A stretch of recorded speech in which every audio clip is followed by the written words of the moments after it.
ಯಡಿಯೂರು ಸಿದ್ಧಲಿಂಗೇಶ್ವರರ ಪುರಾಣವನ್ನು ಚರಿತ್ರೆಯನ್ನು ನಾವು ನೋಡ್ತಾ ಬಂದೇವೆ. ಆ ಚರಿತ್ರೆಯಲ್ಲಿ ಭಕ್ತಿಪ್ರಧಾನವಾಗಿರುವಂಥ ಚರಿತ್ರೆ, ಸಮಾಜಕ್ಕೆ ಕಳಕಳಿ ಉಳ್ಳುವಂಥ ಒಂದು ಪುರಾಣ, ವಚನ ಸಾಹಿತ್ಯಕ್ಕೆ ಮುಟ್ಟ ನಂತರ ಬಸವಾದಿ ಪ್ರಮಥರ ನಂತರ ಮತ್ತೆ ಪ್ರಾರಂಭಿಸುವ ಒಂದು ಶಟಸ್ಥಲ ಸಿದ್ಧಾಂತ, ಪಂಚಾಚಾರ ಸಿದ್ಧಾಂತ, ಅಷ್ಟಾವರಣಗಳನ್ನು ನಾವೆಲ್ಲ ಇಲ್ಲಿ ಚರಿತ್ರೆಯಲ್ಲಿ ನೋಡ್ತಾ ಬರ್ತೇವೆ. ಯಡಿಯೂರು ಸಿದ್ಧಲಿಂಗೇಶ್ವರರು ಚಿಕ್ಕ ಬಾಲಕನಿರುವಾಗ ತಾಯಿಯ ಆಶ್ರಯದಲ್ಲಿ, ತಾಯಿಯ ಸಂಸ್ಕಾರದಲ್ಲಿ ಬೆಳೀತಾ ಇದ್ದಾರೆ. ಅವರ ಜೊತೆಗೆ ತಾಯಿ ತಂದೆಗಳ ಅತ್ಯಂತ ಆದರಣೀಯವಾಗಿ ಗೌರವಿಸುವಂಥ ಪಾತ್ರ ಅವನಲ್ಲಿತ್ತು. ಏಕೆಂದರೆ ನಾವು ಮೊಟ್ಟ ಮೊದಲು ಗೌರವವನ್ನು ಕೊಡಬೇಕಾಗಿರುವಂಥದ್ದು ತಾಯಿಗೆ, ತಂದೆಗೆ. ವೇದ ಉಪನಿಷತ್ತುಗಳಲ್ಲಿ ಮಾತೃದೇವೋಭವ, ಪಿತೃದೇವೋಭವ, ಆಚಾರ ದೇವೋಭವ, ಅತಿಥಿ ದೇವೋಭವ ಅಂತ ಹೇಳಿದ್ದಾರೆ. ಹೀಗೆ ಮೊಟ್ಟ ಮೊದಲಿಗೆ ತಾಯಿಗೆ ಸ್ಥಾನವನ್ನು ಕೊಟ್ಟಿರುವಂಥದ್ದು ವೇದ ಉಪನಿಷತ್ತುಗಳಲ್ಲಿ ನಾವೆಲ್ಲ ನೋಡ್ತಾ ಬರ್ತೇವೆ.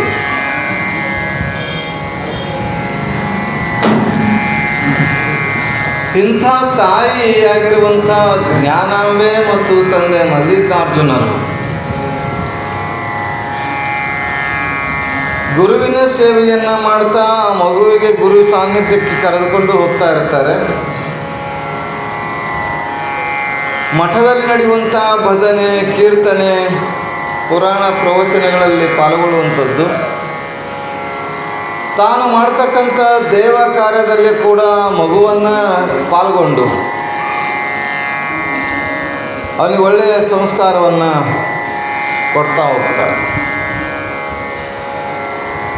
ಮಹಾದೇವಿಯ ಒಂದು ವಚನವನ್ನು ನಾವು ಇವತ್ತು ಚಿಂತನೆಗೆ ಆಧಾರವಾಗಿಟ್ಕೊಂಡು ಪುರಾಣವನ್ನು ನೋಡೋಣ. ಮರವಿದ್ದು ಫಲವೇನು ನೆರಳಿಲ್ಲದ ನಕ್ಕ, ಮರವಿದ್ದು ಫಲವೇನು ನೆರಳಿಲ್ಲದ ನಕ್ಕರ, ಹಸುವಿದ್ದು ಫಲವೇನು ಭಯನವಿಲ್ಲದ ನಕ್ಕರ, ಹಸುವಿದ್ದು ಫಲವೇನು ಭಯನವಿಲ್ಲದ ನಕ್ಕರ, ಕುರೂಪವಿದ್ದು ಫಲವೇನು ಗುಣವಿಲ್ಲದ ನಕ್ಕರ, ಅಲಗಿದ್ದು ಫಲವೇನು ಗೋನವಿಲ್ಲದ ನಕ್ಕರ, ನಾನಿದ್ದು ಫಲವೇನು ನಿಮ್ಮ ನೆನಹುವಿಲ್ಲದ ನಕ್ಕರ, ಚನ್ನ ಮಲ್ಲಿಕಾರ್ಜುನ ಚನ್ನ ಮಲ್ಲಿಕಾರ್ಜುನ ಚನ್ನ ಮಲ್ಲಿಕಾರ್ಜುನ ಹೇಳ್ತಾ ಬರ್ತಾರೆ. ಮಹಾದೇವಿ ಅಕ್ಕ ಒಂದು ಮಾತನ್ನು ಇವತ್ತು ಚಿಂತನೆಗೆ ಇಟ್ಕೊಳ್ಳೋಣ. ಭಗವಂತನೇ ಸೃಷ್ಟಿಯನ್ನು ಮಾಡಿದ್ದಾನೆ, ಎಲ್ಲ ಜೀವಿಗಳನ್ನು ಸೃಷ್ಟಿ ಮಾಡಿದ್ದ. ಒಂದಲ್ಲ ಎರಡಲ್ಲ 84 ಲಕ್ಷ ಜೀವರಾಶಿಗಳನ್ನು ಈ ಜಗತ್ತಿನಲ್ಲಿ ಸೃಷ್ಟಿ ಮಾಡಿದ್ದಾನೆ. ಅಂಡಜ, ಪಿಂಡಜ, ಸ್ವೇದಜ, ಉದ್ಭಿಜ. ನೀರಿನಲ್ಲಿ ಹುಟ್ಟತಕ್ಕಂಥ ಪ್ರಾಣಿಗಳ ಬೇರೆ, ಮೊಟ್ಟೆಯಿಂದ ಹುಟ್ಟತಕ್ಕಂಥ ಪ್ರಾಣಿಗಳ ಬೇರೆ, ಪಿಂಡದಿಂದ ಹುಟ್ಟತಕ್ಕಂಥ ಪ್ರಾಣಿಗಳ ಬೇರೆ, ಬೀಜ, ಉದ್ಬೀಜ ಅಂತ ಹೇಳ್ತಾರೆ, ಬೀಜದಿಂದ. ಹೀಗೆ ಅಂಡಜ, ಪಿಂಡಜ, ಸ್ವೇದಜ, ಜಲಜ, ಹೀಗಿಂತ 4 ವಿಭಾಗವನ್ನು ಮಾಡಿ 84 ಲಕ್ಷ ಜೀವರಾಶಿ ಇದ್ದಾರೆ. ಇದು ಕೊನೆಯ ಜನ್ಮ ಇದೆ. ಹೇಳ್ತಾ ಇದ್ದಾರೆ ಅಕ್ಕ ಮಹಾದೇವಿ, ನಾ ಇದ್ದು ಫಲವೇನು ನಿಮ್ಮ ನೆನಹು ಇಲ್ಲದ ನಕ್ಕ. ಈ ಮಾತನ್ನು ಹೇಳುವಾಗೋಸ್ಕರ ಮಹಾದೇವಿ ಏನು ಮಾಡ್ತಾಳೆ, ಕಣ್ಣಿಗೆ ಕಾಣ್ತಕ್ಕಂಥ ವಸ್ತುಗಳನ್ನು ಆಧಾರವಾಗಿಟ್ಕೊಂಡು ಉಪದೇಶ ಮಾಡ್ತಾಳೆ. ನಾ ಇದ್ದು ಫಲವೇನು ನಿಮ್ಮ ನೆನವಿಲ್ಲದನಕ್ಕೆ, ಎಲ್ಲವರಿಗೆ ಗೊತ್ತದ ವಚನ. ಮರವಿದ್ದು ಫಲವೇನು ನೆರಳಿಲ್ಲದನಕ್ಕ. ಮರ ಇದೆ, ದೊಡ್ಡದಾಗಿಂತ ಮರ. ನಮ್ಮ ಅಜ್ಜ ಹಚ್ಚಿರುವಂಥ ಮರ, ನಮ್ಮ ಅಪ್ಪ ನೀರು ಹಾಕಿರುವಂಥ ಮರ. ಮೊರ ಅದ, ನೆರಳಿಲ್ಲ. ಏನು ಮಾಡ್ತೀವಿ ಬಸವಣ್ಣ? ದೊಡ್ಡದಾಗಿ ಮರ ಅದ, ಸಿಕ್ಕಾಪಟ್ಟೆ ದೊಡ್ಡದದು ಬಡ್ಡಿ. ಅದು ನೆರಳಿಲ್ಲ, ಏನು ಮಾಡೋಣ? ಇಟ್ಟುಗಳನ್ನ ಅಥವಾ ತೆಗೆದು ಹಾಕೋಣ. ಮೈ ತುಂಬ ಮುಳ್ಳ, ಮೈ ತುಂಬ ಮುಳ್ಳ. ಆದರೆ ಅದನ್ನು ನೆರಳು ಕೊಡ್ತದಂತ ಹೇಳಿದ್ರೆ ನೆರಳು ಇಲ್ಲ. ಅಲ್ಲಿ ಕುತ್ಕೋಬೇಕಾದ ನೆರಳಿಲ್ಲ. ಆದರೆ ಹಣ್ಣು ಏನಾದರೂ ತಿಂತೇವೆ, ಹೂವು ಏನಾದರೂ ತೊಗೊತೇವೆ ಅಂದ್ರೆ ಹೂವು ಇಲ್ಲ, ಹಣ್ಣು ಇಲ್ಲ, ಕಾಯಿ ಇಲ್ಲ, ಏನೂ ಇಲ್ಲ. ಮತ್ತು ಏನು ಮಾಡೋಣ? ಮರವಿದ್ದು ಫಲವೇನು ನೆರಳಿಲ್ಲದನಕ್ಕ. ಮರ ಅದ, ಏನು ಪ್ರಯೋಜನ? ಪ್ರಯೋಜನ ಇಲ್ಲಾಂದ್ರೆ ಏನು ಮಾಡ್ತೇವೆ? ಅದನ್ನು ಕತ್ತರಿಸಿ ಹಾಕ್ತೇವೆ. ಎಲ್ಲರಿಗೂ ಗೊತ್ತಿರುವಂಥ ಮಾತುಗಳು ಇವೆಲ್ಲ. ಹಸು ಇದಾವೆ ನಮ್ಮಲ್ಲಿ, ಸಾಕಷ್ಟು ಹಸುಗಳದಾವ. ಒಂದು ಆಕಳು ಒಂದು ಎಮ್ಮೆ ನಮಗೆ ಹಾಲು ಕೊಡಲ್ಲ ಅಂದ್ರೆ ಏನು ಮಾಡ್ತೇವೆ? ಮಾರಾಟ ಮಾಡ್ತೇವೆ. ಹಾಲು ಕೊಡಲ್ಲ, ಕರು ಹಾಕೋದಿಲ್ಲ, ಮೇವು ತಿನ್ನೋದಿಲ್ಲ, ಏನು ಮಾಡ್ತೇವೆ? ಕಷಾಯ ಖಾನೆ ಕೊಡ್ತೇವೆ, ಕಟಗರಿಗೆ ಕೊಡ್ತೇವೆ. ಹೀಗೆ ಹಸು ಇದೆ, ಹಾಲು ಕೊಡಲ್ಲ ತಂದರೆ ಅದನ್ನು ಏನು ಮಾಡ್ತೇವೆ? ಮಾರಾಟ ಮಾಡ್ತೇವೆ. ಇದನ್ನು ಏನು ಮಾಡಬೇಕು? ಮಾರಾಟ ಮಾಡ್ತೇವೆ. ಈ ಕತ್ತಿ ಇಡ್ತಾರಲ್ಲ, ಅದಕ್ಕೆ ಅಗಲ ಅಂತಾರೆ. ಅದಕ್ಕೆ ಅಗಲ ಅದ. ರಾಜನೇ ಸೊಂಟಿಗೆ ಕಟ್ಕೊಂಡಿರ್ತಾನೆ, ಅದು ಅಗಲ. ಅದರಲ್ಲೇ ಕತ್ತಿನೇ ಇಲ್ಲ. ಅದನ್ನು ಹೇಳ್ತಾರೆ. ಹಿಂದೆ ಬಾಣ ಇಡುವಂಥದ್ದು ಹೇಳ್ತಾರಲ್ಲ, ಅದು ಬೋನವಿದ್ದು ಫಲವೇನಂತ ಹೇಳ್ತಾರೆ. ಅಗಲಿದ್ದಂತಂದರೆ ತಾಟದ ಅನ್ನ ಇದ್ದು ಏನು ಪ್ರಯೋಜನ ಅಂತ ಕೆಲವರು ಹೇಳ್ತಾರೆ. ಅದು ಬಾಣಗಳು ಇಡ್ತಾರಲ್ಲ, ಅದು ಅಲ್ಲಗ. ಅಗಲಾಗಿದ್ದು ಫಲವೇನು ಬೋನವಿಲ್ಲದನಕ್ಕ. ಕತ್ತಿ ಇಡುವಂಥ ಚೀಲದ ಕತ್ತಿನೇ ಇಲ್ಲ. ಬಾಣಗಳಿಡುವಂಥದ್ದು ಪಿಶ್ವಿ ಐತಿ, ಬಾಣಗಳಿಲ್ಲ. ಏನು ಪ್ರಯೋಜನ? ಇಲ್ಲ. ರೂಪವಿದೆ, ರೂಪಕ್ಕೆ ತಕ್ಕಂತೆ ಗುಣ ಇಲ್ಲ. ಏನು ಮಾಡೋಣ? ಭಾಳ ಸುಂದರಪ್ಪ ನಾವು, ಸುಂದರ. ನಿನ್ನಂಥ ಸುಂದರ ಜಗತ್ತಿನಲ್ಲಿ ಯಾರೂ ಇಲ್ಲ. ಸುಂದರಕ್ಕೆ ತಕ್ಕಂತೆ ಗುಣ ಇಲ್ಲಂದ್ರೆ ಏನು ಮಾಡಬೇಕು? ನಿನ್ನ ಹೆಸರು ಶ್ರೀಮಂತಲ್ಲ? ಹಾಂ, ಸದ್ಯಕ್ಕೆ ಬಸವಣ್ಣ ಅನ್ರಿ, ಆಮೇಲೆ ಏನಾಗತ್ತೆ ರೀ. ಗುಣ ಇದೆ, ಗುಣ ರೂಪಕ್ಕೆ ತಕ್ಕಂತೆ ಗುಣ ಇಲ್ಲಾಂದ್ರೆ ಏನು ಪ್ರಯೋಜನ? ಇದೆಲ್ಲ ನಾ ಹೇಳಿಲ್ಲಪ್ಪ, ಮತ್ತು ನನ್ನ ಮೇಲೆ ಸಿಟ್ಟು ಮಾಡ್ಕೊಂಡೆ. ಮಹಾದೇವಿ ಅಕ್ಕ ಹೇಳಿದ್ದು. ಇದೆಲ್ಲವನ್ನು ಹೇಳ್ತಾ ಹೇಳ್ತಾ ಹ್ಯಾಂಗೆ ಉಪಯೋಗ ಇಲ್ಲದ ವಸ್ತುಗಳೆಲ್ಲ ಏನು ಮಾಡ್ತೇವೆ? ತೆಗೆದು ಹಾಕ್ತೇವೆ. ಆದರೆ ಮಹಾದೇವಿ ಅಕ್ಕ ಹೇಳ್ತಾಳೆ, ನಾ ಇದ್ದು ಫಲವೇನು ನಿಮ್ಮ ಜ್ಞಾನವಿಲ್ಲದನಕ್ಕ. ನಾನು ನೀನು ಅನ್ನುವಂಥದ್ದಲ್ಲಿ ಗುರು ಶಿಷ್ಯರಂತನ ತಿಳಿಬೋದು, ಜೀವಾತ್ಮ ಪರಮಾತ್ಮ ಅಂತ ತಿಳಿಬೋದು. ಎರಡು ಅರ್ಥ ಇದೆ. ಹೇ ದೇವ, ಹೇ ಭಗವಂತ, ನಾ ಇದ್ದು ಫಲವೇನು ನಿಮ್ಮ ಜ್ಞಾನವಿಲ್ಲದನಕ್ಕ. ಚೆನ್ನ ಮಲ್ಲಿಕಾರ್ಜುನ, ನಿಮ್ಮ ಜ್ಞಾನ ಇಲ್ಲದೆ ಏನು ಪ್ರಯೋಜನ? ಜೀವ ನಿಮ್ಮದಾನ, ಕಾಯ ನಿಮ್ಮದಾನ, ಜೀವ ಕಾಯ ಉಳ್ಳಡೆ ನೆನೆಯದ ಕುನ್ನಿಗಳೇನೆಂಬೇ ರಾಮನಾಥ. ಭಗವಂತ ಇದೆಲ್ಲವನ್ನ ಕೊಟ್ಟಿದ್ದಾನಂದರೆ ಅವನ ಜ್ಞಾನ, ಅವನ ಸ್ಮರಣೆ ಮಾಡದೆ ಹೋದರೆ ಏನು ಪ್ರಯೋಜನ? ಹಾಗೆ ಪರಮಾತ್ಮನನ್ನು ನೋಡಬೇಕಾಗಿತ್ತಂದರೆ, ಪರಮಾತ್ಮನನ್ನು ಕಾಣಬೇಕಾಗಿತ್ತಂದರೆ ಗುರು ಮೊಟ್ಟ ಮೊದಲ ಅವಶ್ಯಕತೆ ಇದೆ ಅಂತ ನಾವು ಅರಿತೇವೆ, ನಮಗೆಲ್ಲ ಗೊತ್ತಿದೆ. ಬಸವಣ್ಣವ್ರು ಹೇಳಿದರು, ಮಹಾತ್ಮರು ಹೇಳಿದರು, ಸಂತರು ಹೇಳಿದರು. ಏನೆಲ್ಲ ನಾವು ತಿಳಿಬೇಕಾಗಿತ್ತಂದರೆ, ಪರಮಾತ್ಮ ಪರಮತತ್ವದ ವಸ್ತುವನ್ನು ನಾವು ಅರಿಬೇಕಾಗಿತ್ತಂದರೆ ಗುರುವಿನನ್ನು ಮೊದಲು ತಿಳ್ಕೋಬೇಕಾಗಿದೆ. ಗುರುವಿಲ್ಲ ಏನೂ ಮಾಡೋಕ್ಕಾಗುವುದಿಲ್ಲ ಅಂತ ಹಲವಾರು ಶಾಸ್ತ್ರ ಗ್ರಂಥಗಳು ನಗರೋರಧಿಕಂ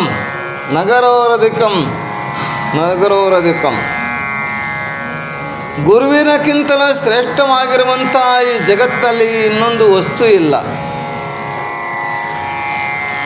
ಪರಮ ಸತ್ಯದ ಕಡೆಗೆ ನಾವು ಹೋಗಬೇಕಾಗಿತ್ತಂದರೆ ಗುರು ನಮಗೆ ದಾರಿ ತೋರಿಸ್ತಾನೆ. ಅದಕ್ಕೆ ಶಿವ ಪಥವ ಅರಿವಡೆ ಗುರು ಪಥವೇ ಮೊದಲು, ಮಡಿಕೆಯ ಮಾಡುವಡೆ ಮಣ್ಣೇ ಮೊದಲು, ತೊಡಿಗೆಯ ಮಾಡುವಡೆ ಹೊನ್ನೇ ಮೊದಲು. ಶಿವ ಪಥವ ಅರಿವಡೆ ಗುರು ಪಥವೇ ಮೊದಲು ಅಂತ ಹೇಳಿದರು ಬಸವಣ್ಣವರು. ಹಾಗೆ ಗುರುಪಥವ ಬೇಕು ಅಂತ ಅರಿತು ಇರುವಂಥ ಈ ನಮ್ಮ ವೀರಶೈವ ಲಿಂಗಾಯತ ಸಂಪ್ರದಾಯಸ್ಥರು ನಾವೆಲ್ಲ, ಅಥವಾ ಮಾನವ ಕೋಟಿ ಗುರುವನ್ನು ಮೊದಲು ಮಾಡ್ಕೊಳ್ಬೇಕು. ಗುರುವನ್ನಾಗಿ ಮಾಡಿಕೊಂಡಾಗ ಮಾತ್ರ ಗುರು ಉಪದೇಶವನ್ನು, ದೀಕ್ಷೆಗಳನ್ನು ಕೊಟ್ಟು ನಮಗೆ ಆಶೀರ್ವಾದ ಮಾಡಿ ದಾರಿಯನ್ನು ತೋರುವಂಥವನಾಗ್ತಾನೆ. ಇಲ್ಲಿ ಸಿದ್ಧಲಿಂಗ ಬೆಳೀತಾ ಹೋಗ್ತಾನೆ. ತಾಯಿಯಾಗಿರುವಂಥ ಜ್ಞಾನಾಂಬೆ, ತಂದೆ ಮಲ್ಲಿಕಾರ್ಜುನ, ನಮ್ಮ ಮಗ ಬೆಳೆದು ದೊಡ್ಡವನಾಗ್ತಾ ಇದ್ದಾನೆ. ಅವನಿಗೆ ಸಂಸ್ಕಾರ ಕೊಡಬೇಕು, ಧಾರ್ಮಿಕ ಸಂಸ್ಕಾರವನ್ನು ಕೊಡಬೇಕು, ಧರ್ಮ ಸಂಸ್ಕಾರವನ್ನು ಕೊಡಬೇಕು ಅಂತಂದರೆ ಗುರುವಿನ ಹತ್ತಿರ ಕರ್ಕೊಂಡು ಬರ್ತಾರೆ. ಗುರುಗಳೇ, ನನ್ನ ಮಗ 7-8 ವರ್ಷದವನಾಗಿದ್ದಾನೆ, ಅವನಿಗೆ ಉಪದೇಶ ಮಾಡಬೇಕು, ದೀಕ್ಷೆ ಕೊಡಬೇಕು. ನಮ್ಮ ಧರ್ಮ ಏನಿದೆ, ಬಸವಾದಿ ಶರಣರ ಹಾಕಿಕೊಟ್ಟಿರುವಂಥ ಮಾರ್ಗ ಇದೆಯಲ್ಲ, ಅಂಥ ಮಾರ್ಗವನ್ನು ನಮ್ಮ ಮಗನಿಗೆ, ನನ್ನ ಮಗ ಅಲ್ಲ ಈಗ ನಿಮ್ಮ ಮಗ ಆಗಬೇಕು. ಹಡ್ದಪ್ಪ ಬೇರೆ ಪಡ್ದಪ್ಪ ಬೇರೆ ಅಲ್ವಾ? ಗುರು ಹಸ್ತ ಇಟ್ಟರೆ ಅವನ ಹಸ್ತ ಮಸ್ತಕ ಸಂಯೋಗದಿಂದ ಆ ಸಿದ್ಧಲಿಂಗನಿಗೆ ಮರುಜನ್ಮವಾಗ್ತದೆ. ಅಂದರೆ ಇನ್ನೊಮ್ಮೆ ದ್ವಿಜ ಅಂತಂದರೆ ನಾವೆಂತೀವಿ, ಜ್ಞಾನಿಗಳು ಅಥವಾ ಬ್ರಾಹ್ಮಣರು ಅಂತ ಹೇಳ್ತೀವಿ. ದ್ವಿಜ ಅಂದರೆ ಇನ್ನೊಂದು ಸಲ ಹುಟ್ಟಿದವನು ಅಂತ. ಗುರು ಹಸ್ತದಿಂದ ಇನ್ನೊಮ್ಮೆ ಹುಟ್ಟುವಂಥವನಾಗ್ತಾನೆ. ಅಂಥ ಗುರುವಿನ ಹತ್ತಿರ ತಂದೆ ತಾಯಿಗಳು ಕರ್ಕೊಂಡು ಬಂದು ಉಪದೇಶವನ್ನು ಪಡಲಿಕ್ಕೆ ಹೇಳ್ತಾರೆ. ಅದಕ್ಕಿಲ್ಲಿ ಮಹಾತ್ಮರು ಗುರು ತೋರಿಸದಲ್ಲದೆ ಕಾಣಿಸದಣ್ಣ, ಸಾರಿ ಚೆಲ್ಲಿದೆ ಮುಕ್ತಿ, ಜಗತ್ತಿನ ತುಂಬೆಲ್ಲ ಜಗದಗಲ ಮುಗಿಲಗಲ ಮೆಗೆಯಗಲ ನಿಮ್ಮಗಲ, ಪಾತಾಳದಿಂದ ತತ್ತ ನಿಮ್ಮ ಶ್ರೀಚರಣ, ಬ್ರಹ್ಮಾಂಡದಿಂದ ತತ್ತ ನಿಮ್ಮ ಶ್ರೀಮುಕುಟ, ಅಗಮ್ಯ ಅಗೋಚರ ಪ್ರತಿಮಲಿಂಗ ಇರ್ತಕ್ಕಂಥ ಪರಶಿವನ ನೋಡಬೇಕಾಗಿತ್ತಂದರೆ ಗುರು ತೋರಿಸ್ತಾನೆ. ಆ ತೋರಿದ ರೀತಿಯಲ್ಲಿ, ತೋರಿದ ದಾರಿಯಲ್ಲಿ ನೋಡಿದಾಗ ಮಾತ್ರ ಅವನ ಸಾಕ್ಷಾತ್ಕಾರ ಆಗ್ತದೆ. ಹೆಂಗೆ ತೋರಿಸ್ತಾರೆ ಅಂತ ಅಲ್ಲಮ್ಮ ಪ್ರಭುಗಳು ಶರಣರು ಹೇಳಿದಂಥ ಮಾತನ್ನು ನೋಡಿ.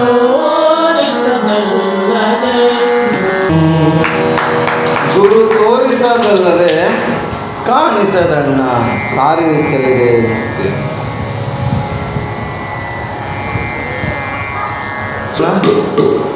ಎಲ್ಲಿ ಗೊತ್ತು?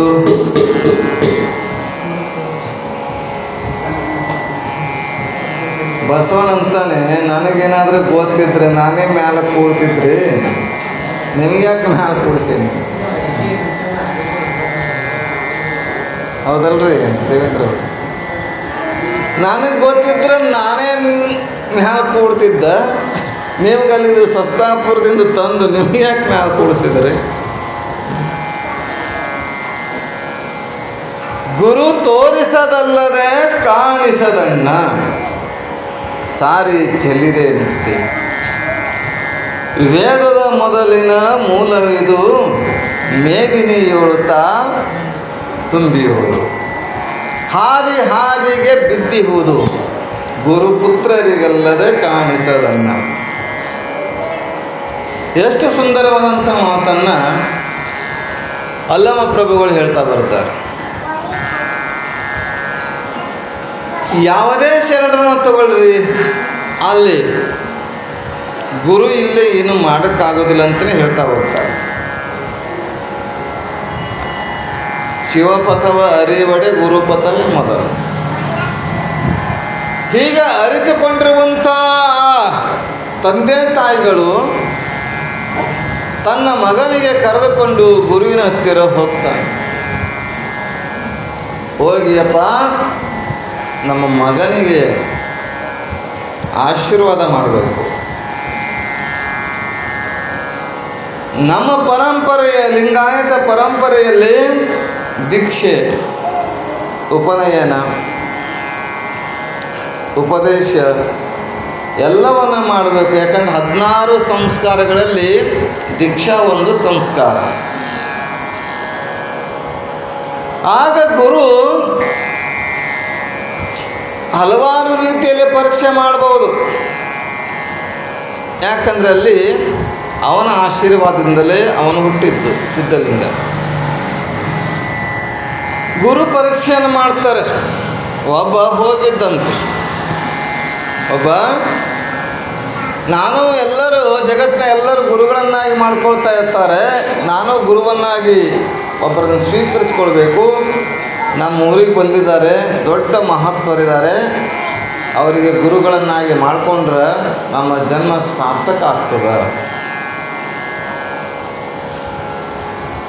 ಆಗ ಅವನು ಗುರುವಿನ ಹತ್ತಿರ ಹೋಗ್ತಾನೆ. ಒಂದು ದಿವಸ ಬೆಳಗಿನ ಜಾವ ಹೋಗಿ ಹೇಳ್ತಾನೆ, ಅಪ್ಪ, ಶಾಸ್ತ್ರಗಳು, ಧರ್ಮಗ್ರಂಥಗಳು, ಗುರುವಚನವೇ ಶ್ರುತಿ, ಗುರುವಚನವೇ ಸ್ಮೃತಿ, ಗುರುವಚನವೇ ಸಕಲ ವೇದ ಆಗಮಗಳು ಅಂತ ಹೇಳ್ತವೆ.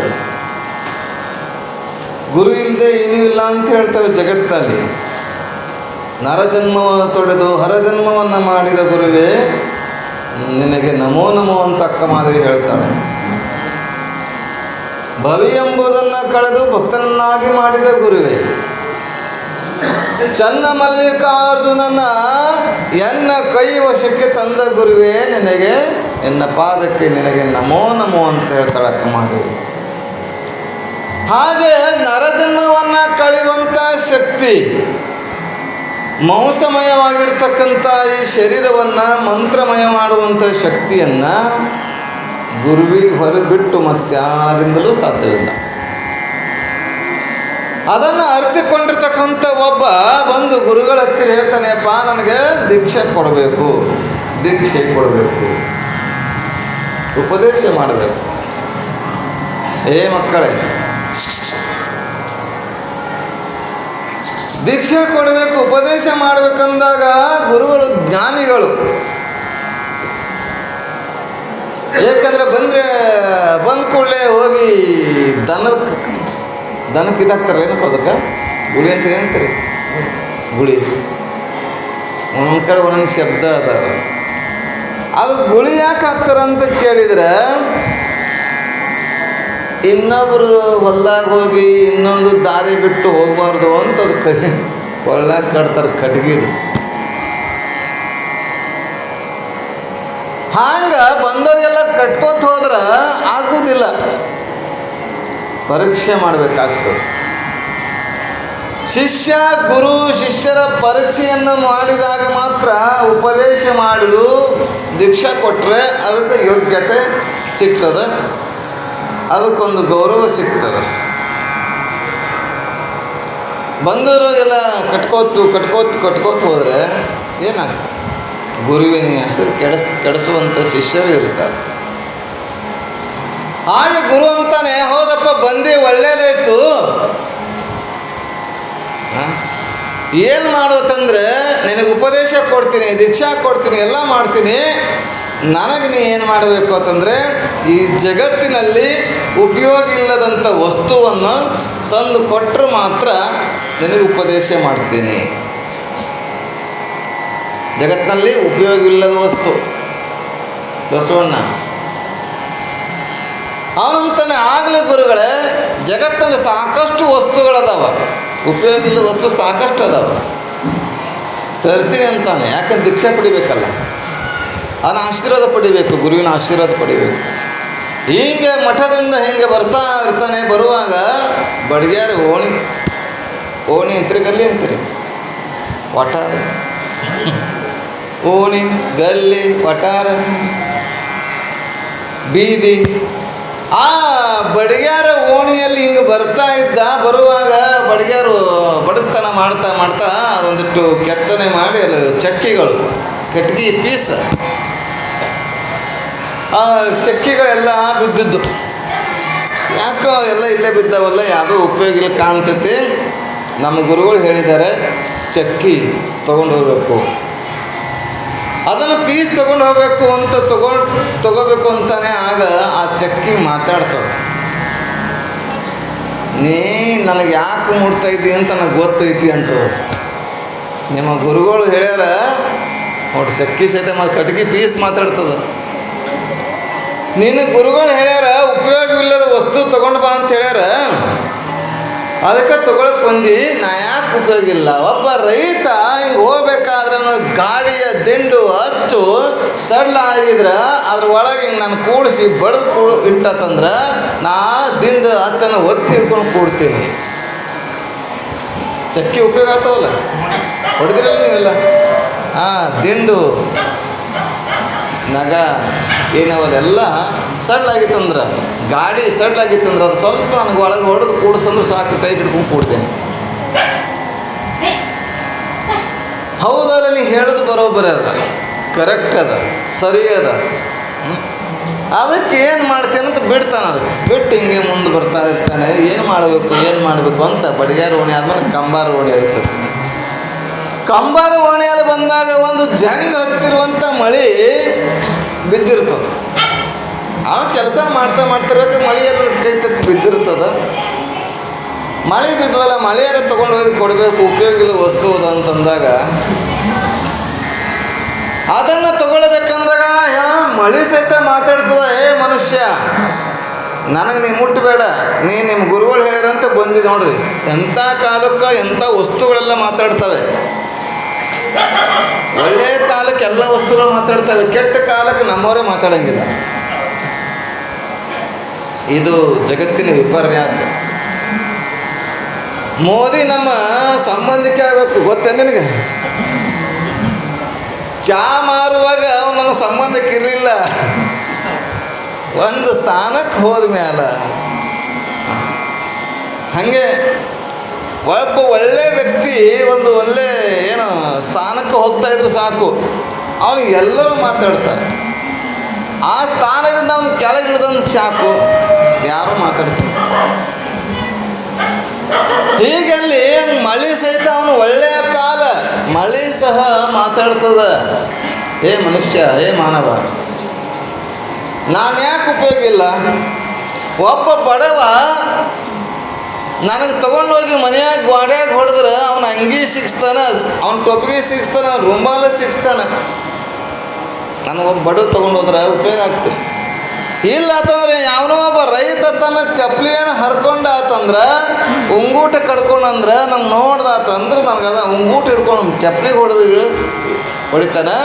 ನಾವು ಉಂಗೂಟನ್ನು ಸರಿಯಾಗಿ ಮಾಡ್ತೀನಿ, ಉಪಯೋಗ ಹಾಕಿಲ್ಲೋ ಹೋಗಿ ಮುಂದಕ್ಕಂತ. ಮಳೆ ಹಿಡಿದು ಬರೋಬರಿ ಅದಂತ ಗೊತ್ತಾಯ್ತು ನನಗೆ. ಮುಂದೆ ಹಿಂಗೆ ಬರಬೇಕಾದ್ರೆ ಊರು ಹೊರಗೆ ಬರಬೇಕಾದ್ರೆ ದನಗಳು ಹೋಗಿದ್ದು ಅವಾಗೆ ಹೆಂಡಿ ಇದ್ದರೆ ಸಗಣಿ ಅಂತೀರಿ, ಎರಡು ಅಂತೀರಿ. ಅಂದ್ರೆ ನೀವು ಕಡೆ ಗುಲ್ಬರ್ಗದವರು ಹೌದು, ಕಡೆ ಬಿಜಾಪುರದವರು ಹೌದು. ಸಗಣಿ ಬಿದ್ದಿತ್ತು. ಏನು ಪಾಪ ಎಲ್ಲ ದನಗಳು ಹೋಗ್ಯಾವ, ಯಾರೂ ತೊಗೊಂಡಿಲ್ಲ, ಎದಕ್ಕೂ ಉಪಯೋಗ ಇಲ್ಲ ಅಂತ ತಿಳ್ಕೊತಾನೆ. ಯಾಕಂದ್ರೆ ಎಲ್ಲರ ಮನೆಗೆ ಸ್ಟೈಲ್ಸ್, ಪರ್ಸಿ, ಮಾರ್ಬಲ್ ಸಾರಿಸೋರು ಯಾರೂ ಇಲ್ಲ. ಅದು ಬಿದ್ದಿತ್ತು, ಹೋಗಿ ತಗೋಬೇಕು ಅಂತಾನೆ ಹುಷಾರು ಮುಟ್ಟಿದ್ರಂಥದ್ದು. ನಿಮ್ಮ ಗುರುಗಳು ಹೇಳಿದಾರಂತ ನೀನು ನನ್ನ ಹತ್ತಿರ ಬಂದಿದ್ದು, ನಾನು ಯಾಕೆ ಉಪಯೋಗ ಇವೆಲ್ಲ?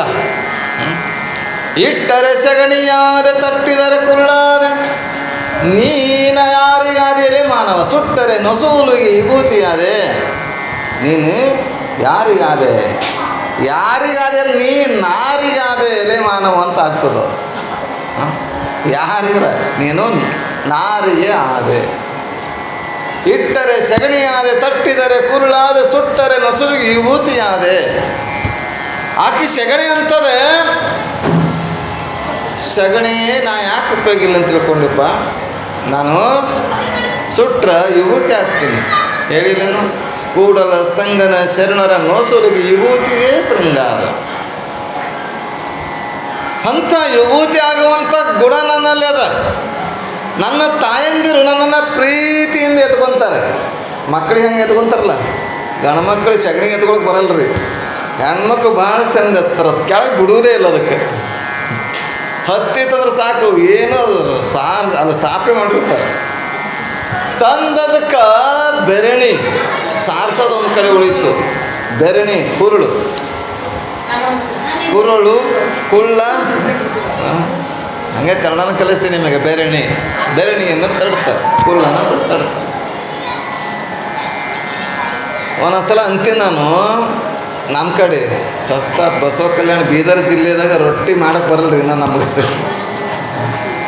ನಮ್ಮ ಗುಲ್ಬರ್ಗ ಈ ಕಡೆ ಮುಂದೆ ಹೆಂಗದತ್ತಂದ್ರೆ ಸಗಣಿ ಯಾರಿಗೆ ಚಂದ ಕಲ್ಸಕ್ಕೆ ಬರ್ತದ ಅವ್ರು ರೊಟ್ಟಿ ಮಾಡಕ್ಕೆ ಬರ್ತದೆ. ಹೌದು ಹೌದಲ್ವ? ಸಗಣಿ ಚಂದ ಕಾಣಿಸಿ ಬಡಿದ್ರೆ ಅದು ಹದ ಆಗಿ ಬಡಿದ್ರೆ ಕುಳ್ಳು ಚಂದಾಗಿ ಉರಿತದ, ಇಲ್ಲೊಂದು ಉರಿಯಂಗಿಲ್ಲ. ಆಗ ಅಲ್ಲಿ ನಾನು ಉಪಯೋಗ ಇದ್ದೆ. ನನ್ನ ಮನೆ ತುಂಬ ಲಕ್ಷ್ಮಿ ಅಂತ ಪ್ರೀತಿಯಿಂದ ನೋಡ್ತಾರೆ. ಹಬ್ಬ ಹರಿದಿನಗಳು, ಸೋಮವಾರ, ಶ್ರವಣ ಸೋಮವಾರ, ಶುಕ್ರವಾರ, ಮಂಗಳವಾರ ಏನಾದರೂ ಬಂದ್ರೆ ಮನೆ ತುಂಬೆಲ್ಲ ಸಾರಣೆ ಮಾಡಿ ರಂಗೋಲಿ ಹಾಕಿ ಎರಡು ಚಂದ ಕಾಣ್ತೀನಿ ನಾನು. ಇಟ್ರ ಸಗಣಿ ಆತಿ ಅಂತ ಆಕಳು ಹೇಳ್ತದ ಮನುಷ್ಯನಿಗೆ. ನೀಟ್ರಲ್ಲಪ್ಪ ಬಿಟ್ರೆ ಸಂಖ್ಯೆ ಯಾರು ಕೂಡಂಗಿಲ್ಲ ಅಂತದ. ಎಟ್ಟು ಪರ್ಯಾಸ. ಹೀಗೆಲ್ಲವನ್ನ ನೋಡಿ ಹೌದಲ್ಲ, ನೀನು ಉಪಯೋಗಿದ್ದೀಯಲ್ಲ, ಉಪಯೋಗಿದ್ದೆ ಅಂತ ತಿಳ್ಕೊಂಡು ಕೊನೆಗೆ ಹೊರಗೆ ಬರ್ತಾನೆ. ಏನು ಬೆಳಗ್ಗೆ ಹೋಗಿ ಬಂದಿರ್ತಾನೆ ಬೆಳಗ್ಗೆ ಅವನು. ಈಗೆಲ್ಲ ಬಾತ್ರೂಮ್ ಆಗ್ಯಾವ. ಬೆಳಗ್ಗೆ ಹೋಗಿ ಬಂದಿದ್ದ ಅದು ಹಾಗೇ ಇತ್ತಲ್ಲಿ. ಇಷ್ಟೆಲ್ಲ ವಸ್ತುಗಳು ಎಲ್ಲ ನೋಡ್ತಾ ಬಂದಿವಿ, ಎಲ್ಲ ಉಪಯೋಗದ. ತಂದು ಏನು ಹೊಲಸು ಮಾಡಿದ್ದಲ್ಲ, ತನ್ನ ಹೊಲಸನ್ನು ತಗೋಬೇಕಂತಾನೆ. ಅದು ಮಾತಾಡ್ತದೆ ಇವನೀಗ, ಖಬರ್ದಾರ್ ನೀವು ಮುಟ್ಟಿದೆ ಅಂದ್ರೆ. ತನ್ನ ಹೊಲಸನ್ನು ಅವನಿಗೆ ಮಾತಾಡ್ತಾ ಇದೆ. ನೀವು ಮುಟ್ಟಿದ್ರೆ ಖಬರ್ದಾರ್. ಏನು ತಿಳ್ಕೊಂಡಿದ್ದೀವಿ ನಾ? ಎಷ್ಟು ಚಂದ ಅಂಗಡಿಯಾಗ ಜಿಲೇಬಿ ಆಗಿದ್ದ, ಕರದಂಟಾಗಿದ್ದ, ಏನೇನು ಆಗಿದ್ದ, ಗೋಧಿ ಆಗಿದ್ದ, ಅಕ್ಕಿ ಆಗಿದ್ದ, ಜೋಳ ಆಗಿದ್ದ, ಎಲ್ಲ ಆಗಿದ್ದ. ನಿನ್ನ ಸಹವಾಸದಿಂದ, ನಿನ್ನ ಸಂಘದಿಂದ ಈ ರೀತಿ ಆಗಿದ್ದೀನಿ, ಮುಚ್ಕೊಳ್ಳೋ ಪರಿಸ್ಥಿತಿ ಬಂದದ. ನೀನೇ ಉಪಯೋಗ ಇಲ್ಲ ವಸ್ತುವಪ್ಪ, ಹೋಗೋ ನಿನ್ನಂತ ಕಳಿಸ್ತೆ. ಅವನ ಸಹವಾಸದಿಂದ ಈ ರೀತಿ ಮುಚ್ಕೊಳ್ಳೋ ಪರಿಸ್ಥಿತಿ ಬಂದದ. ನಿನ್ನ ಚರ್ಮ ಎದಕ್ಕೆ ಉಪಯೋಗ ಬರ್ತದೆ, ನಿನ್ನ ಕಣ್ಣು ಎದಕ್ಕೆ ಉಪಯೋಗ ಬರ್ತದೆ? ಮಣ್ಣಾಗ ಹೋಗ್ತದ. ನೀನೇ ಉಪಯೋಗ ಇಲ್ಲದ ವಸ್ತು ಅಂತ ಅವನ ಹೊಲಸನ್ನು ಅವನಿಗೆ ಉಪದೇಶ ಮಾಡ್ತದೆ. ಆಗ ಅವನು ಎಲ್ಲೆಲ್ಲಲ್ರಿ ನೇರವಾಗಿ ಗುರುಗಳ ಹತ್ತಿರ ಬರ್ತಾನೆ. ಗುರುಗಳೇ, ಈ ಜಗತ್ತಿನಲ್ಲಿ ಎಲ್ಲವೂ ವಸ್ತುಗಳು ಹೆಂಗವ್ರು ಉಪಯೋಗ ಇರುವಂಥ ವಸ್ತುಗಳಿದ್ದಾವೆ. ಉಪಯೋಗವಿಲ್ಲದ ವಸ್ತು ಯಾವುದಾದ್ರೂ ಇದ್ರೆ ಅದು ಈ ಶರೀರ ಒಂದೇ. ಅದಕ್ಕೆ ಈ ಶರೀರವೇ ಉಪಯೋಗ ಇಲ್ಲದ ವಸ್ತು ಅಂತ ಶರಣಾಗತನಾಗ್ತಾನೆ. ಆಗ ಗುರು ಅಂತಾರೆ, ನಿನಗೆ ಉಪದೇಶ ದೀಕ್ಷೆ ಪಾಡೋದಿಲ್ಲದಪ್ಪ, ಆಯಿತು ಹೋಗಿ ನನ್ನ ಆಶೀರ್ವಾದ ಇದೆ ಅಂತ ಕಳಿಸ್ತಾರೆ. ನಿಜವಾದ ಶಿಷ್ಯ ಆಗ್ತಾನೆ.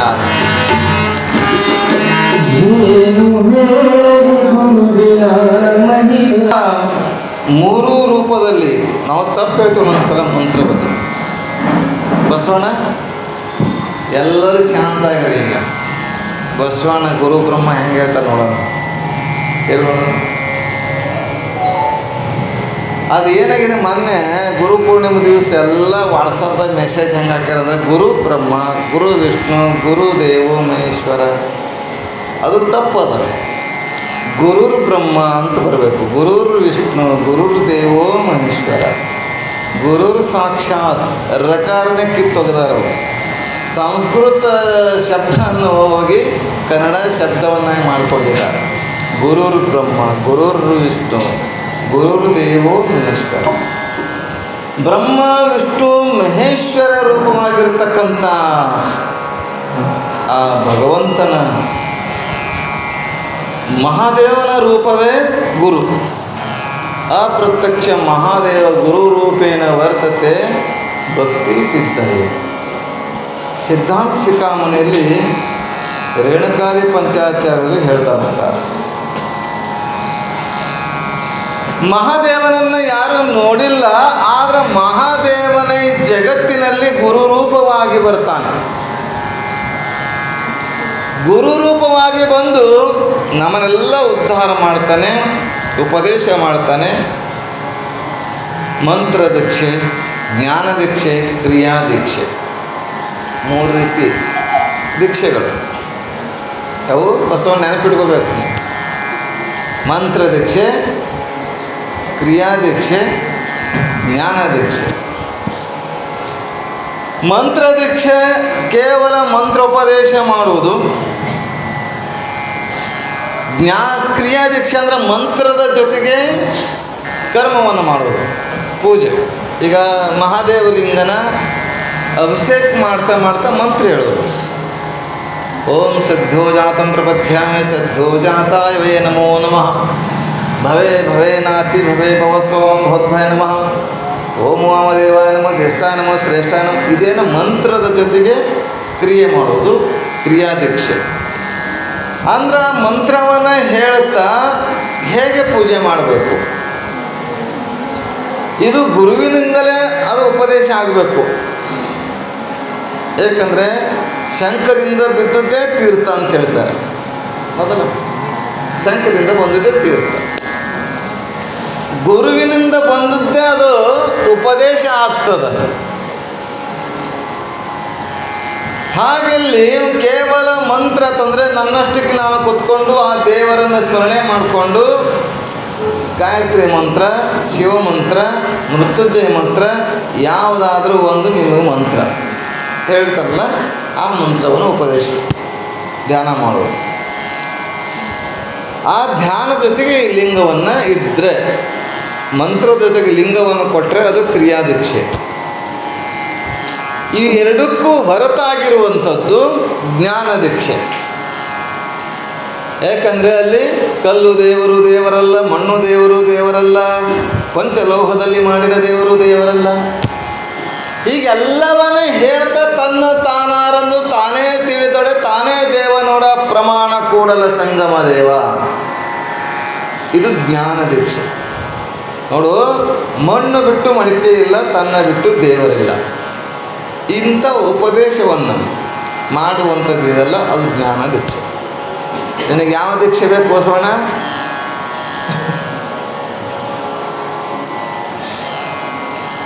ಅವರವರಿಗೆ ಇಚ್ಛೆ, ಅವರವರು ಪಡಿಬೋದು. ಪಡೆದಿರಿ ಅನ್ಕೋತೀನಿ, ಎಲ್ಲರೂ ಪಡೆದಿರಲ್ಲ? ಪಡೆದಿಲ್ಲ ಅನ್ನಿಸ್ತದೆ. ಲಿಂಗ ಇಲ್ಲ, ರುದ್ರಾಕ್ಷಿ ಇಲ್ಲ, ವಿಭೂತಿ ಇಲ್ಲ, ಪಡಿಬೇಕು.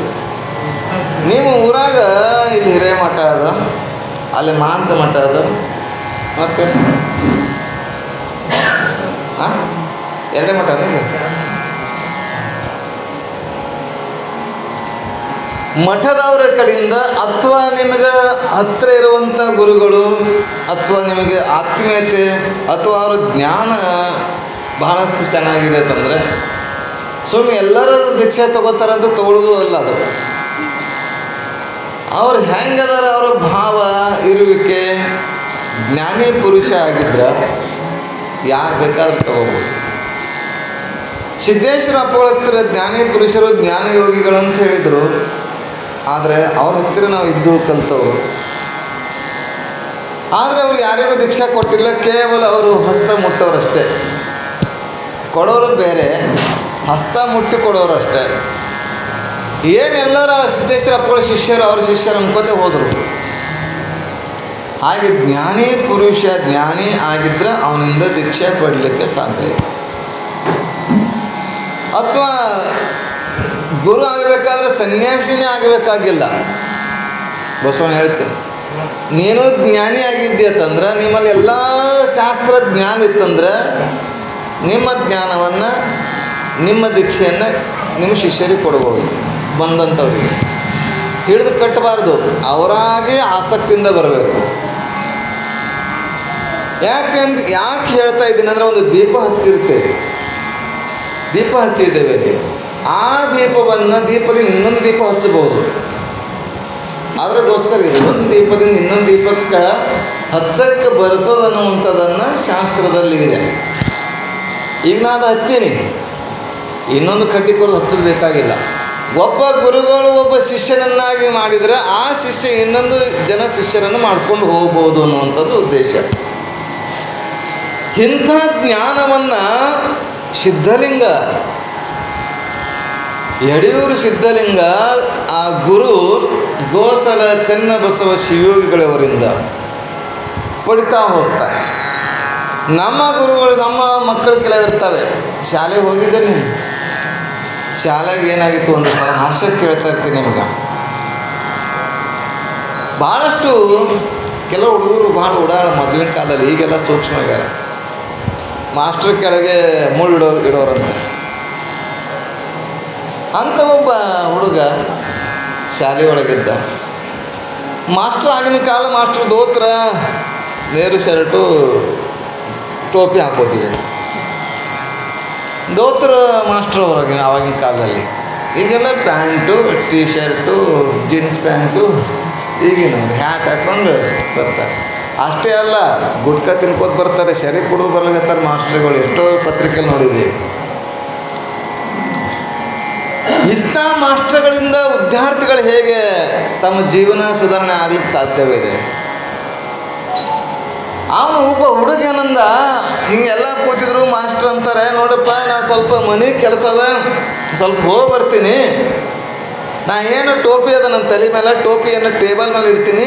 ಈ ಟೋಪಿ ಇದ್ರೆ ನಾನು ಇದ್ದಂಗೆ ತಿಳ್ಕೊಳ್ರಿ. ಟೋಪಿ ಇದ್ರೇನು? ನಾ ಇದ್ದಂಗೆ, ನಾ ಇದ್ದಂಗೆ. ಆಗ ಮಾಸ್ಟರ್ ಟೋಪಿ ಇಟ್ಟು ಹೋದ್ರು. ಹುಡುಗರು ಸುಮ್ಮನೆ ಇರ್ಬೇಕಲ್ಲ. ಎಲ್ಲೋ ಮಾಸ್ಟ್ರ್ ಏನಂದ್ರು, ಟೋಪಿ ಇದ್ರೆ ಅವ್ರು ಇದ್ದಂಗೆ ಅಂತಂದ್ರೆ. ಈಗ ನಾವು ಇದ್ದಂಗೆ ಆಗಬೇಕಾದ್ರೆ ಏನು ಮಾಡಬೇಕು? ಪಾಟಿ ಚೀಲ ಇದ್ರೆ ನಾವು ಇದ್ದಂಗೆ. ಆ ಟೋಪಿ ಹೇಳ್ತಾರಪ್ಪ ಸರ್ ಮಾಸ್ಟ್ರ್, ಟೋಪಿ ಇದ್ರೆ ನೀವು ಇದ್ದಂಗೆ ಅಂತೇಳಿರಲ್ಲ, ಈ ಚೀಲಿದ್ರೆ, ಪಾಟಿ ಚೀಲಿದ್ರೆ ನಾವು ಇದ್ದಂಗೆ ಅಂತೇಳು ತಿಳಿರಿ ಅಂತೇಳಿ ಪಾಟಿ ಚೀಲಿಟ್ಟು ಹೋದ್ರು ಅಂತ ಶಿಷ್ಯರು ಹೋದಾರ. ಹಾಗೆಲ್ಲಿ ಗುರುವಿನ ಸೇವೆಯನ್ನು ಅಂಗ, ಆಪ್ತ, ಸ್ಥಾನ, ಸದ್ಭಾವದಿಂದ ಮಾಡಬೇಕು. 4 ರೀತಿಯ ಸೇವೆ ಇದೆ: ಅಂಗ ಸೇವೆ, ಆಪ್ತ ಸೇವೆ, ಸ್ಥಾನ ಸೇವೆ, ಸದ್ಭಾವ ಸೇವೆ. ಅಂಗ ಸೇವೆ ಅಂತಂದರೆ ನನ್ನ ಶರೀರ ಮೇಲೆ ನಾವು ಎಷ್ಟು ಪ್ರೀತಿಸ್ತೀವೋ ಅಷ್ಟೇ ಗುರುವಿನ ಶರೀರವನ್ನು ಪ್ರೀತಿಸಬೇಕು. ಹಾಗಾಗಿಲ್ಲ ಬಸವಣ್ಣ. ಯಾಕಂದ್ರೆ ನಾನು ಮೊನ್ನೆ ಹೇಳಿದೆ, ಒಂದು ಆನಿನ ಸಾಕ್ಬೋದು, ಒಂದು ಸ್ವಾಮಿನ ಸಾಕೋಕ್ಕಾಗಲ್ಲ ಅಂತ ಹೇಳಿದೆ. ಭಾಳ ಕಷ್ಟ ಅದು. ಯಾಕಂದ್ರೆ ಹೇಳತಕ್ಕ ಮಾಡೋಂಗಿಲ್ಲ ಕೆಲವರು. ನಿಮ್ಮ ಕಡೆಲ್ಲ ಆ ಕಡೆದು ಸ್ವಾಮಿನ ಸಾಕೋಕ್ಕಾಗಲ್ಲ, ಆನಿನ ಸಾಕ್ಬೋದು. ಯಾಕಂದ್ರೆ ಇವನಿಗೆ ಒಬ್ಬ ಜೊತೆಗೆ ಬಿಡಬೇಕಾಗ್ತದೆ. ಉಂಡ್ರಿ ಏನು, ತಿಂದ್ರಿ ಏನು, ಏನಿಲ್ಲ, ಏನು ಬಟ್ಟೆ ತೊಳೆಯೋದು, ಏನೆಲ್ಲ ಮಾಡೋದು ಇರ್ತದಲ್ಲ. ಅದಕ್ಕೆ ಮಠ ಇಲ್ಲಲ್ಲಿ ನಿಮ್ಮ ಏರಿಯಾದಾಗ ಅದು ಚಲೋ ಅದ, ಆ ಏರಿಯಾದಾಗ ಐತಿ. ಯಾಕಂದ್ರೆ ನಮ್ಮ ಊರಾಗ ಮಠ ಅದಲ್ಲ, ದಿನ ಒಂದು ಮನೆಗೆ ಊಟ ಹೇಳಿಬಿಟ್ಟಿವಿ. ನಾನು ಅಡುಗೆ ಮಾಡೋದು ಕಡಿಮೆ, ಯಾರೇ ಬಂದರೆ ಮಾಡಬೇಕು. ದಿನ ಒಂದು ಮನೆದು ಊಟ ಅವರು ಪ್ರೀತಿಯಿಂದ ಕೊಡ್ತಾರೋ, ಭಕ್ತಿಯಿಂದ ಕೊಡ್ತಾರೋ, ಕೊಡ್ಬೇಕಂತ ಕೊಡ್ತಾರೋ ಯಾರೇ ಗೊತ್ತು. ಒಟ್ಟ ಬರ್ತೈತಿ ಸಾಕು. ಅಂಗ ಸೇವೆ ನಮ್ಮ ಶರೀರ ಮೇಲೆ ಎಷ್ಟು ಪ್ರೀತಿ ಮೋಹ ಇದೆಯಲ್ಲ, ಆ ಪ್ರೀತಿಯನ್ನು ಗುರುವಿನ ಮೇಲೆ ಇಡಬೇಕು. ಮೊದಲೇ ಅದು ಇಡೋಕ್ಕಾಗ್ತದೆ, ಬಿಡೋಕ್ಕಾಗ್ತದೆ, 2ನೇ ಪ್ರಶ್ನೆ.